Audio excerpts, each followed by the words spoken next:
Hello friends, I'm Professor Filip Kovacevic and this is the 64th edition of the Russian newspaper's Monitor.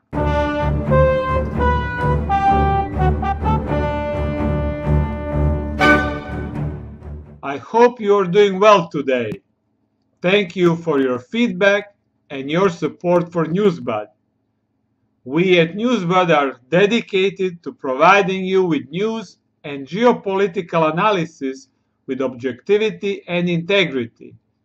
We receive no money from corporations, foundations, or government agencies.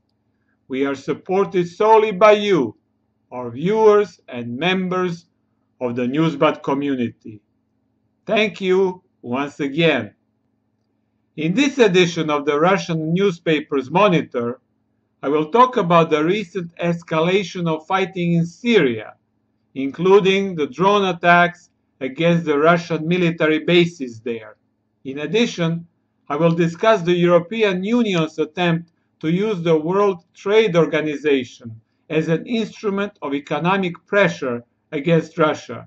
I will also chronicle recent developments in Ukraine, focusing on the exchange of prisoners in the Donbass. Lastly, I will discuss secret anti-Russia machinations within the World Anti-Doping Agency and the International Olympic Committee, as revealed by the emails hacked by the Fancy Bears group. Do not miss this exclusive edition of the Russian newspaper's Monitor.